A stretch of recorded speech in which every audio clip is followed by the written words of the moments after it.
Good morning all of you. आज हम आधुनिक भारतीय इतिहास की सीरीज को कंटिन्यू करेंगे और आज जो हम पढ़ेंगे आदिवासी आंदोलन के विषय में पढ़ेंगे, यानी जनजातीय आंदोलनों के विषय में पढ़ेंगे जो एसटी द्वारा आंदोलन किए गए भारत में उसके अंग्रेजी सत्ता के खिलाफ उसके विषय में पढ़ने जा रहे हैं। एग्जामों की दृष्टि से यह टॉपिक काफी महत्वपूर्ण है। यदि आप UP PGT, TGT, UGC net या किसी भी स्टेट पीसीएस को दे रहे हैं या यूपीएससी के एग्जाम दे रहे हैं, यहां से प्रश्न काफी पूछे जाते हैं और इस दौरान हम देखेंगे कि किस तरह से यहां से प्रश्न पूछे जाते हैं। इस पढ़ते क्रम में देखेंगे कि किस तरह से यहां से प्रश्न पूछे गए और किन किन एग्जामों में प्रीवियस ईयरों में कैसे यहां से प्रश्न पूछे गए हैं। अब देखें, जनजातीय आदिवासी विद्रोह, ठीक है, इस टॉपिक का नाम है जनजातीय या आदिवासी विद्रोह। अब देखिए, आदिवासी आंदोलन के क्या कारण थे या आदिवासी या जनजातीय विद्रोह के कारण क्या थे।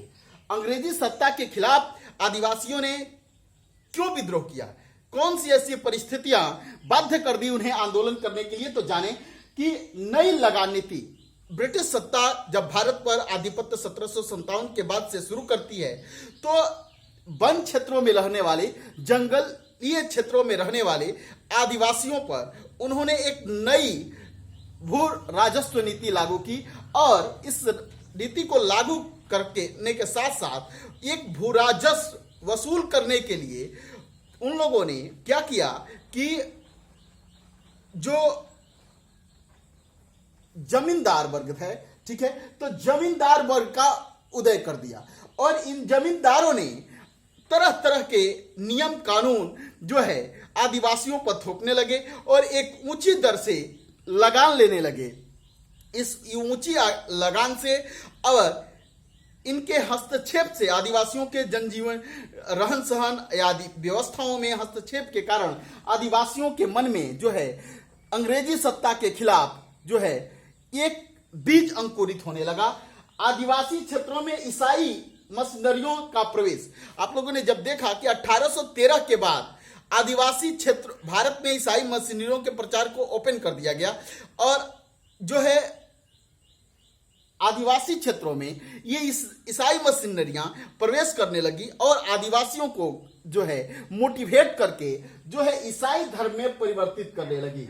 क्या करने लगी? ये ईसाई धर्म में परिवर्तित करने लगी, जिसके फलस्वरूप आदिवासियों के अंदर काफी नाराजगी हो गई। उन्हें लगने लगा कि हमारे धर्म पर, हमारे अस्तित्व पर यह अंग्रेजी हुकूमत जो है संकट पैदा कर रही है। ये दूसरे कारण। तीसरा कारण, वनों पर सरकार का नियंत्रण। अब क्या किया कि सरकार ने, अंग्रेजी हुकूमत ने एक कानून बनाकर यह प्रतिबंध लगा दिया कि जो जंगल है उस पर सरकार का नियंत्रण है। पहले आदिवासी जंगल को अपनी संपत्ति मानते थे और जंगल पर इकलौता अधिकार आदिवासी अपना समझते थे, लेकिन इन जंगलों पर सरकार ने कानून बनाकर इन्हें आदिवासियों पर पाबंदी लगानी शुरू कर दी। कैसे पाबंदी लगाया?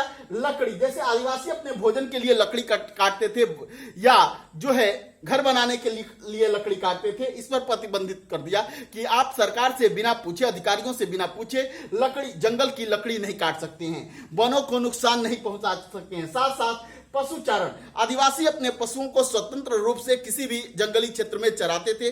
पशुचारण पर जो है सरकार ने अपने अधिकारियों द्वारा नियंत्रण स्थापित कर लिया और रोक लगा दिया गया सभी क्षेत्रों में पशुओं को चराने से। उसके बाद से जैसे वन के बहुत सारे, जैसे चंदन की लकड़ी या जैसे बाध आदि बहुत सारे फल फूल, इस सब पर अपना अधिकार जो है आदिवासी समझते थे। उनके इन अधिकारों से अंग्रेजी हुकूमत वंचित करने लगी। झूम कृषि के विषय में एक दिन हम विस्तार से पढ़ेंगे। झूम कृषि को ही स्थानांतरित कृषि कहते हैं या चल कृषि के नाम से जानते हैं। आदिवासी लोग चल कृषि, झूम कृषि या स्थानांतरित कृषि किया करते थे और इस कृषि से जो है जंगलों का नुकसान होता था, इसलिए सरकार ने इस कृषि पर भी प्रतिबंध लगा दिया, कानून बनाकर रोक लगा दिया। इन सभी कारणों के फलस्वरूप आदिवासियों के अंदर अंग्रेजी हुकूमत सत्ता के खिलाफ एक विद्रोह का बीज अंकुरित होने लगा, जो कि निम्नलिखित विद्रोहों के तहत जो है अंकुरित होता है। पहाड़िया विद्रोह सबसे पहले एक पहाड़िया विद्रोह होता है। पहाड़िया विद्रोह यह कहां हुआ? आदिवासियों का यह विद्रोह है, जनजातियों का विद्रोह है। यह बिहार और झारखंड के क्षेत्रों में हुआ। बिहार और झारखंड राजमहल की पहाड़ियों में यह विद्रोह पहाड़िया विद्रोह होता है। बिहार झारखंड के राजमहल की पहाड़ियां, यहां से काफी प्रश्न पूछे जाते हैं कि पहाड़िया विद्रोह कहां हुआ, तो याद रखेंगे राजमहल की पहाड़ी। किस क्षेत्र में हुआ था? राजमहल की पहाड़ी। अंग्रेजी हस्तक्षेप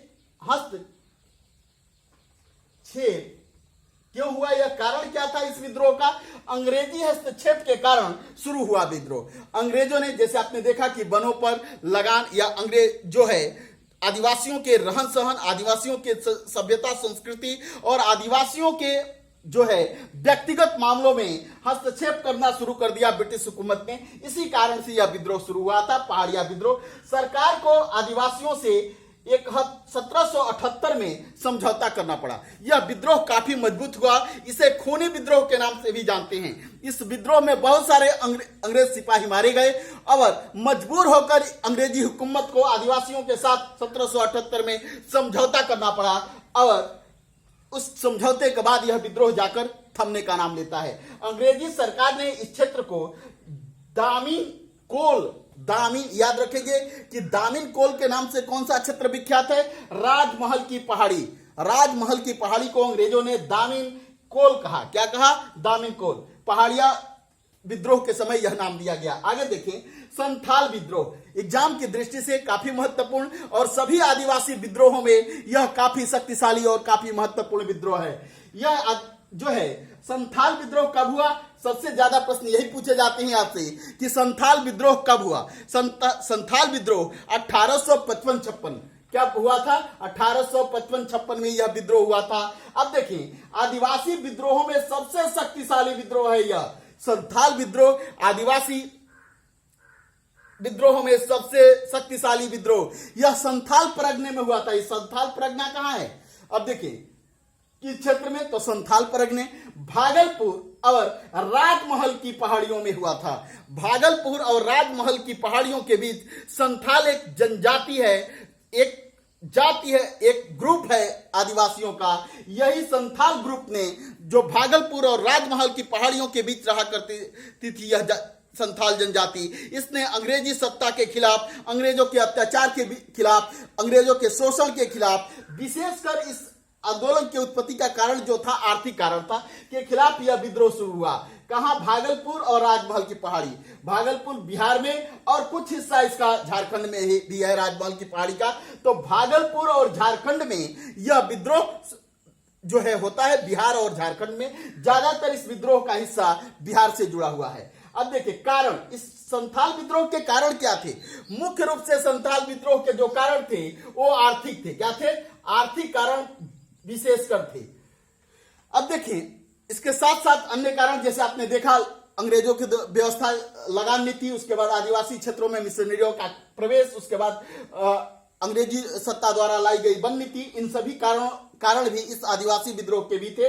साथ ही साथ पुलिस अत्याचार, संथालों पर अंग्रेजी जो प्रशासन पुलिस थी वह काफी ज्यादा संथालों के साथ अत्याचार करती थी। जमींदारों और साहूकारों का शोषण। अब देखिए, जमींदारों और साहूकारों का शोषण काफी अधिक था। जमींदार ऊंची दर पर लगान लिया करते थे और साहूकार जो थे, कहा जाता है कि 50% से जो है सूद, ये जो भी आदिवासियों को जो लोन दिया करते थे, जो ऋण दिया करते थे, उससे 50% उस पर ब्याज लेते थे। 50% से लेकर 500% तक आदिवासियों से ये साहूकार जो है ब्याज लिया करते थे। इस साहूकारों और जमींदारों से काफी नाराज थे आदिवासी और इनके शोषण के खिलाफ आदिवासियों ने, संथालों ने विद्रोह किया। संथाल बाहरी लोगों को दिक्कू कहते थे, यानी जो भी जनजाति जो आदिवासी समुदाय का नहीं होता था, जो बाहर का होता था, उसे आदिवासी समुदाय दिक्कू कहता था, यानी दिक्कत देने वाला। तो इन दिक्कुओं के शोषण के खिलाफ संथालों ने विद्रोह किया 1855-56 में। गैर आदिवासियों को आदिवासी लोग क्या कहते हैं? दिक्कू कहते हैं। क्लियर हुआ? विद्रोह के नेता सिद्धू, कान्हू, चांद, भैरव। अब सिद्धू कान्हू, प्रारंभिक दौरों में सिद्धू और कान्हू ने इस विद्रोह का नेतृत्व संभाला था। उसके बाद सिद्धू कान्हू की मृत्यु जब हो जाती है, बंदी बना लिए जाते हैं, उसके बाद इस विद्रोह का नेतृत्व चांद और भैरव ने संभाला था। सिद्धू कान्हू और चांद भैरव ये चारों भाई हैं, ये सगे भाई है सिद्धू कान्हू और चांद भैरव।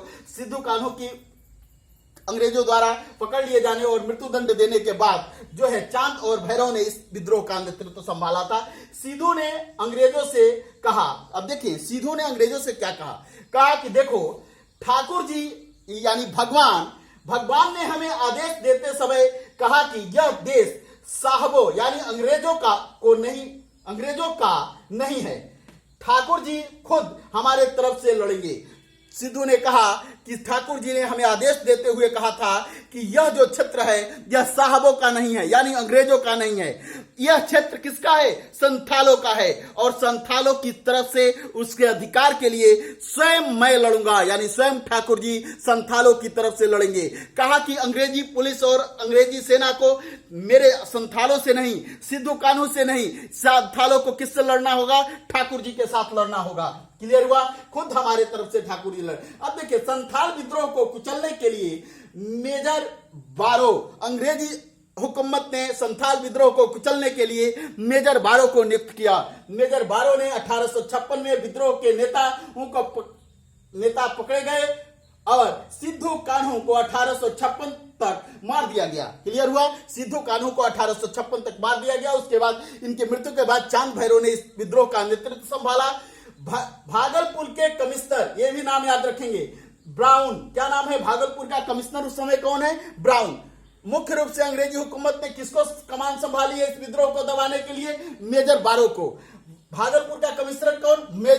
ब्राउन। ब्राउन ने क्रूरतापूर्वक इस विद्रोह का दमन कर दिया। क्लियर हुआ? भागलपुर और राजमहल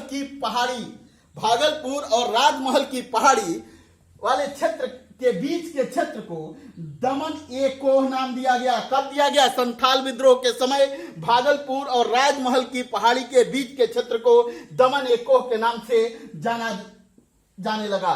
क्लियर हुआ? तो आज हम लोगों ने संथाल विद्रोह को पढ़ा। अगली क्लासों में हम मुंडा विद्रोह और कुछ अन्य जनजातीय विद्रोह जो एग्जाम जैसे मुंडा, खोंड हो आदि जो विद्रोह है एग्जाम की दृष्टि से काफी महत्वपूर्ण है, उस पर प्रकाश डालेंगे। That's all. Thank you. धन्यवाद।